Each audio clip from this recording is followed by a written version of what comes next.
ایک عجیب मुकदमा हजरत उमर के पास आया। हजरत उमर कहने लगे मैं इसका फैसला ही नहीं कर सकता। हजरत उमर फारूक रदी अल्लाह ताला अन्हु का जमाना है तो केस आया, एक शख्स ने 4 एकड़ जमीन बेची, दूसरे ने खरीदी। जिसने बेची वो किसान नहीं था, कोई और काम करता था। उसने कहा मेरे पास फारग है, मैं तो काश्तकारी नहीं करता, तो एक किसान ने खरीद ली। तवज्जो है मेरी बात पर। वो किसान हल चला रहा था, पहले दिन हल चलाया तो उस खेत के अंदर से खजाना निकल आया। खेत से खजाना किसका है ये जी? भाई जी दी सड़क लंघ जाना वो आंदा हुण मैं देनी नहीं, तुसी बयाना वापस लवो। अब तो सड़क गुजर गई, मुझे तो पता ही अब चला है कि यहाँ हाउसिंग सोसाइटी आने वाली, मैं तो नहीं देता ही, रख लिया। क्या निकल आया?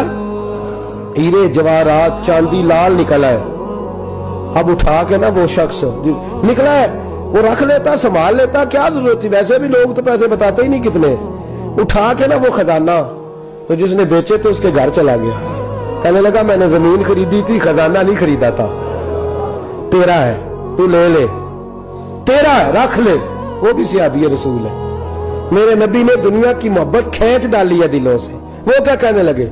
कहने लगे मैंने तो 4 एकड़ से बड़ी मुश्किल जान छुड़ाई है, तो अब फिर दौलत लेके आ गया है।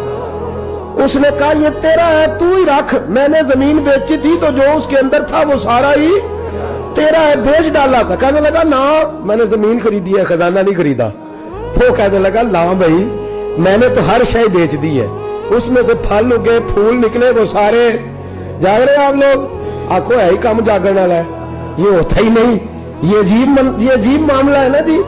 ये फरिश्ते हैं जो दुनिया में बसते थे, ये इंसान थे जिनको फरिश्ते भी दरवाजे खोल के देखते थे, ये कैसे इंसान है। अब मुकदमा हजरत उमर के पास आ गया। तवज्जो है मेरी बात पर। हजरत उमर फारूक के पास आया। हजरत उमर फारूक ने दोनों की बात सुनी तो जिसने बेची थी उससे कहने लगे पुराने मालिक से, चल यार तू ले ले, मुझे लगता है कि तेरे ही है, तेरे बड़ों ने दबाए होंगे, तू नहीं निकाल सकता तो है तो विरासत तेरी बनती है ना, रख ले।